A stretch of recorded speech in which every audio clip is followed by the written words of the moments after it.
In this video, we're going to show you how to set cycle soak in Program 6.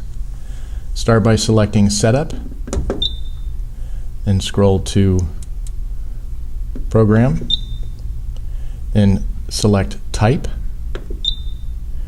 and then scroll down to where Cycle Soak shows up with No. Change that by selecting, rotate the dial to Yes.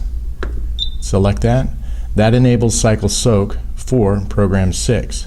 Now go to the Program menu and select to modify runtime, and here you can see a selection of the main runtime. Here's 5 minutes, and you have options now to select the maximum runtime and then how long the soak time is. In this case, to prevent runoff, we want to only run this station for 3 minutes. Go over to soak. We want to soak this station for 10 minutes.